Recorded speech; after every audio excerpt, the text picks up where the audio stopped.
ബഹുമാനപ്പെട്ട വൈദികരെ, പോരുക്കര കോളേജിലെ അധ്യാപകരെ, പോരുക്കര കോളേജിൽ നിന്നും പടിയിറങ്ങുന്ന വിദ്യാർത്ഥി സുഹൃത്തുക്കളെ, മാതാപിതാക്കളെ, സഹോദരീ സഹോദരന്മാരെ. നിങ്ങൾക്ക് കൈകളുണ്ട്, എന്നാൽ എനിക്ക് കൈകളില്ല. നിങ്ങൾക്ക് കാലുകളുണ്ട്, എന്നാൽ എനിക്ക് കാലുകളില്ല. നിങ്ങൾക്ക് അപ്പനുണ്ട്, അമ്മയുണ്ട്, എന്നാൽ എനിക്ക് അപ്പനും അമ്മയും ഇല്ല. ഒരുപക്ഷെ വല്ല നായ്ക്കളോ മറ്റു മൃഗങ്ങളോ ഒരു നേരത്തെ ഭക്ഷണത്തിനായി എന്നെ ഭക്ഷിച്ചേനെ. പക്ഷേ ദൈവം എന്നെ കൈവിട്ടില്ല. ദൈവത്തിന്റെ മാലാഖമാരായ സിസ്റ്റേഴ്സ് എന്നെ ഏറ്റെടുത്ത് സംരക്ഷിച്ചു. ആദ്യം കുന്നന്താനത്തുള്ള LSDP സഭാംഗമായ സിസ്റ്റർ ഡോക്ടർ മേരി ലിറ്റിയുടെ, എൻ്റെ ഭാഷയിൽ പറഞ്ഞാൽ എൻ്റെ ലിറ്റിയമ്മയുടെ സംരക്ഷണത്തിലും അവിടുത്തെ ചേച്ചിമാരുടെ സ്നേഹത്തിലും ഞാൻ കഴിഞ്ഞുകൂടി. ഇപ്പോൾ തെള്ളകത്തുള്ള അമ്മ വീട്ടിൽ ബഹുമാനപ്പെട്ട സെബാസ്റ്റ്യനച്ചൻ്റെ സംരക്ഷണത്തിൽ കഴിഞ്ഞുകൂടുന്നു. ഞാൻ Mannanam saint Ephraim's higher secondary സ്കൂളിൽ കൊമേഴ്സ് വിഭാഗം 2ാം വർഷ വിദ്യാർത്ഥിയാണ്. ഈ കലാലയത്തിൽ നിന്നും പടിയിറങ്ങുന്ന ചേച്ചിമാരോടും ചേട്ടന്മാരോടും എനിക്ക് പറയാനുള്ളത്, ജീവിതത്തിൽ നാം നേരിടേണ്ട 4 സത്യങ്ങളെക്കുറിച്ചാണ്. ദൈവം നമ്മുടെ എല്ലാവരുടെയും തലയിൽ ഒരു വര വരച്ചിട്ടുണ്ട്. അതനുസരിച്ച് നമ്മുടെ ജീവിതം മുൻപോട്ട് പോകും. അതാണ് നമ്മുടെ വിധി. അതിൽ നാം വിശ്വസിക്കണം. ഒന്നാമത്തെ സത്യം നമ്മുടെ ജനനമാണ്. നമ്മൾ ഓരോരുത്തരും ഇന്ന വർഷം, ഇന്ന മാസം, ഇന്ന ദിവസം, ഇന്ന സമയത്ത്, ഇന്ന സ്ഥലത്ത്, ഇന്ന മാതാപിതാക്കളിൽ നിന്ന് ജനിക്കുന്നു അല്ലെങ്കിൽ ജനിച്ചു എന്നുള്ളത് ദൈവനിശ്ചയമാണ്. എന്നെ എന്തുകൊണ്ട് അംബാനിയുടെ മകനായി ജനിപ്പിച്ചില്ല എന്ന് പരാതിപ്പെടുവാൻ നമുക്ക് ആർക്കും അവകാശമില്ല. എന്നെ എന്തുകൊണ്ട് കൈയും കാലും ഇല്ലാത്തവനായി സൃഷ്ടിച്ചു എന്ന് പരാതിപ്പെടുവാൻ എനിക്ക് അവകാശമില്ല. കാരണം ഇതെന്റെ തലവരെയാണ്.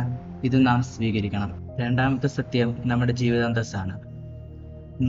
നമ്മുടെ ജീവിതത്തിൽ നാം എങ്ങനെ ജീവിക്കണം, നമ്മുടെ ജീവിതത്തിൽ നാം എന്ത് ചെയ്ത് ജീവിക്കണം എന്നത് ദൈവനിശ്ചയമാണ്. ഇവിടെ ഇരിക്കുന്ന എല്ലാവരും ഡോക്ടർമാരായ, അല്ലെങ്കിൽ ഇവിടെ ഇരിക്കുന്ന എല്ലാവരും കർഷകരായ, അല്ലെങ്കിൽ ഇവിടെ ഇരിക്കുന്ന എല്ലാവരും അച്ഛന്മാരായ, ഡോക്ടർമാരുടെ പണി ആര് ചെയ്യും? കർഷകരുടെ പണി ആര് ചെയ്യും? സമൂഹത്തിന്റെ ആവശ്യമനുസരിച്ച് ദൈവം ഓരോരുത്തർക്കും ഓരോ ജീവിതാന്തസ്സ് നൽകുന്നു. അത് നാം സ്വീകരിച്ചേ പറ്റൂ. BCAക്കും BComനൊക്കെ പഠിച്ച് നിങ്ങൾ പഠിച്ചതുമായി യാതൊരു ബന്ധവുമില്ലാത്ത ജോലിയിലായിരിക്കും ചിലപ്പോൾ പ്രവേശിക്കുക. അത് ദൈവനിശ്ചയമാണ്. അത് നിങ്ങൾ സ്വീകരിക്കാൻ പറ്റൂ. മൂന്നാമത്തെ സത്യം നമ്മുടെ വിവാഹമാണ്. നമ്മുടെ ജീവിതസഖിയായി ആര് വരും, നാം ആരുടെ കൂടെ ജീവിക്കണം എന്നുള്ളത് ദൈവനിശ്ചയമാണ്. നമ്മൾ എത്ര ബലം പിടിച്ചാലും അവരുമായുള്ള വിവാഹമേ നടക്കൂ. പുരുഷന് ദൈവം ജന്മം നൽകുമ്പോൾ അവന് വേണ്ടിയുള്ള സ്ത്രീയെ ദൈവം എവിടെയെങ്കിലും കരുതിയിരിക്കും. ഈ അടുത്ത കാലത്ത് തിരുവനന്തപുരത്തുള്ള ഒരു പയ്യൻ കണ്ണൂരുള്ള ഒരു സ്ത്രീയെ വിവാഹം കഴിച്ചു. അവന് തിരുവനന്തപുരത്തെ പെണ്ണ് കിട്ടാഞ്ഞിട്ടാണോ, അല്ലെങ്കിൽ അവനടുത്ത് ഏതെങ്കിലും ജില്ലയിൽ നിന്ന് പെണ്ണ് കിട്ടാഞ്ഞിട്ടാണോ? ഇഷ്ടപ്പെട്ടാലും ഇല്ലെങ്കിലും എന്റെ സഹോദരങ്ങളെ, ദൈവം നിശ്ചയിക്കുന്ന ആളുമായി മാത്രമേ നമുക്ക് ജീവിക്കുവാനാവൂ.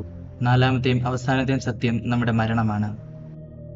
നാം എവിടെ എങ്ങനെ മരിക്കണമെന്നുള്ളത് ദൈവനിശ്ചയമാണ്. പ്രിയമുള്ളവരെ, ഇതാണ് നാം ജീവിതത്തിൽ മനസ്സിലാക്കേണ്ട, നാം ജീവിതത്തിൽ പഠിക്കേണ്ട 4 സത്യങ്ങൾ. ദൈവനിശ്ചയം പോലെ എല്ലാം നടക്കട്ടെ എന്ന് പറഞ്ഞ് വെറുതെ കുത്തിയിരിക്കുവാൻ നമുക്ക് അവകാശമില്ല. നമ്മുടെ കഴിവുകളും നമ്മുടെ ജീവിത സാഹചര്യങ്ങളും വളർത്തി നമ്മുടെ ജീവിതത്തെ മുൻപോട്ട് കൊണ്ടുപോകുമ്പോൾ ദൈവം തമ്പുരാൻ തന്റെ പദ്ധതി അനുസരിച്ച് നമ്മുടെ ജീവിതത്തെ നിയന്ത്രിച്ചുകൊള്ളും. നിങ്ങളെല്ലാവരും ഒത്തിരി സ്വപ്നങ്ങൾ കാണുന്നവരാകണം. നിങ്ങളുടെ ജീവിതത്തിൽ നിങ്ങൾക്ക് ഒരാളെ സഹായിക്കാൻ പറ്റുന്നുണ്ടെങ്കിൽ ഈ പ്രപഞ്ചം മുഴുവൻ നിങ്ങളുടെ സ്വപ്നം, നിങ്ങളുടെ ലക്ഷ്യം സാക്ഷാത്കരിക്കുവാൻ നിങ്ങൾക്ക് വേണ്ടി പണിപ്പെടുമെന്ന് പൗലോ കൊയ്ലോ പറയുന്നുണ്ട്. ഈ കുട്ടനാട്ടിൽ നിന്ന് സ്വപ്നങ്ങൾ കണ്ട് പ്രസിദ്ധനായ ആളാണ് നിങ്ങളുടെ നാട്ടുകാരൻ വിശുദ്ധ ചാവറയച്ചൻ. ഈ കോളേജിന്റെ പേരുകാരനായ പോരുക്കര തോമാച്ചൻ ഈ ചമ്പക്കുളംകാരനാണ്. പ്രസിദ്ധ സാഹിത്യകാരൻ തകഴി ശിവശങ്കരപിള്ള ഈ UP സ്കൂളിൽ പഠിച്ചിട്ടുണ്ട്. അവർക്കൊരു സ്വപ്നമുണ്ടായിരുന്നു. ആ സ്വപ്നങ്ങളുടെ പിന്നാലെ അവർ പോയി. യാതൊരു സൗകര്യങ്ങളോ യാതൊരു സാഹചര്യങ്ങളോ ഇല്ലാതിരുന്ന ഈ കുട്ടനാട്ടിൽ നിന്നും അവർ ലോകപ്രസിദ്ധരായി. ഒന്നിനും നിങ്ങൾ തോറ്റുകൊടുക്കരുത്. ചമ്പക്കുളമല്ല നിങ്ങൾ ഉദ്ദേശിക്കുന്ന ലോകം. കുട്ടനാടല്ല, ആലപ്പുഴ ജില്ലയല്ല, കേരളമല്ല, ഇന്ത്യയല്ല, അതിനപ്പുറത്ത് മറ്റൊരു ലോകം ഉണ്ട് എന്നുള്ള സത്യം നിങ്ങൾ മനസ്സിലാകണം. ഈ ലോകം കടുത്ത മത്സരങ്ങളുടേതാണ്. പിടിച്ചു നിൽക്കണമെങ്കിൽ കടുത്ത മത്സരങ്ങൾ നടത്തിയേ പറ്റൂ. നമ്മുടെ ജീവിത സാഹചര്യങ്ങളും നമ്മുടെ കഴിവുകളും വളർത്തിയെടുത്ത് വികസിപ്പിച്ച് ഈ ലോകത്തോട് നമ്മൾ പൊരുതണം. എന്നെ കൊണ്ടൊന്നിനും കൊള്ളില്ല, എന്നെ കാണാൻ കൊള്ളില്ല തുടങ്ങിയ ചിന്തകൾ പ്രിയമുള്ളവരെ നിങ്ങൾ ജീവിതത്തിൽ വെച്ചു പുലർത്തരുത്. അത്തരം ചിന്തകൾ ഞാൻ വെച്ചു പുലർത്തിയിരുന്നെങ്കിൽ ഒരുപക്ഷെ ഇന്ന് ഞാൻ ഈ ലോകത്ത് ഉണ്ടാവുമായിരുന്നില്ല. എനിക്കെല്ലാം സാധ്യമാണെന്ന ചിന്തയോടെ ജീവിതത്തെ മുൻപോട്ട് കൊണ്ടുപോവുക. നെഗറ്റീവായിട്ടുള്ള ഒരു ചിന്തയും നിങ്ങളുടെ ജീവിതത്തിൽ ഉണ്ടാവരുത്. ഇതൊന്നും ശരിയല്ല, എന്നെ കൊണ്ടൊന്നും ആവില്ല, ഈ ലോകം ശരിയല്ല, എൻ്റെ മാതാപിതാക്കൾ ശരിയല്ല, എൻ്റെ സഹോദരങ്ങൾ ശരിയല്ല തുടങ്ങിയ ചിന്തകൾ പാടെ ജീവിതത്തിൽ നിന്ന് മാറ്റി ശുഭാപ്തി വിശ്വാസത്തിൽ ജീവിക്കുവാൻ പഠിക്കുക. നിങ്ങളുടെ ഒരു സഹോദരന്, സഹോദരിക്ക് അല്ലെങ്കിൽ ആർക്കുമാവട്ടെ നിങ്ങൾ ഒരു ഉപകാരം ചെയ്യാൻ, ഒരു സഹായം, ഒരു നന്മയെങ്കിലും ചെയ്യാതെ മുൻപോട്ട് പോകരുത്. നിങ്ങളുടെ ഒരു പ്രോത്സാഹനത്തിന്റെ ഒരു വാക്ക്, ഒരു പുഞ്ചിരി, ഒരു തലോടൽ, സാരമില്ല ഞാൻ നിന്റെ കൂടെയുണ്ട് എന്നൊരു വാക്ക്, ഇങ്ങനെ എന്തെങ്കിലും ഒരു സഹായം, ഒരു നന്മയെങ്കിലും ചെയ്താൽ നിങ്ങളുടെ ജീവിതം ധന്യമാകും. വിശുദ്ധ ചാവറയച്ചൻ പറയുന്നത് പോലെ, നിന്റെ ഒരു ദിവസത്തിൽ ഒരു നന്മ, ഒരു സഹായമെങ്കിലും നീ ചെയ്യുന്നില്ലെങ്കിൽ നിനക്ക് അത്താഴം കഴിക്കുവാൻ അനുവാദമില്ല. മറ്റുള്ളവരുടെ സഹായങ്ങളും മറ്റുള്ളവരുടെ നന്മകളും കൊണ്ടുമാണ് ഞാൻ ജീവിക്കുന്നത്. എന്നെ എന്തിനിങ്ങനെ സൃഷ്ടിച്ചു ദൈവമേ എന്ന് പല നിമിഷങ്ങളിലും ദൈവത്തോട് ചോദിച്ചിട്ടുണ്ട്. എന്നെ സൃഷ്ടിച്ചപ്പോൾ എന്തോ മാനുഫാക്ചറിങ് ഡിഫക്റ്റ് പറ്റി. പക്ഷെ ഞാൻ അതിനെ അംഗീകരിക്കുകയാണ്. കാരണം ഇന്നെന്നെ സഹായിക്കുവാൻ, ഇന്നെന്നെ തീറ്റിപ്പോറ്റുവാൻ, ഇന്നെന്നെ വളർത്തുവാൻ ആ ദൈവം എനിക്ക് എത്രയോ പേരെ തന്നിരിക്കുന്നു. സാഹചര്യങ്ങളിൽ നിരാശപ്പെടാതെ ജീവിതം മുൻപോട്ട് കൊണ്ടുപോവുക. നമ്മളെ സൃഷ്ടിച്ച് നമുക്ക് ജീവൻ നൽകിയ നമ്മുടെ ദൈവം തമ്പുരാനോട് നമ്മൾ ജീവിക്കാൻ പഠിക്കുക. നിങ്ങളെ വളർത്തി വലുതാക്കിയ നിങ്ങളുടെ മാതാപിതാക്കളെ നിങ്ങൾ ഒരിക്കലും വിഷമിപ്പിക്കരുത്. നിങ്ങളുടെ ജീവിതം മറ്റുള്ളവരുടെ ജീവിതമായി കമ്പയർ ചെയ്യാതിരിക്കുക.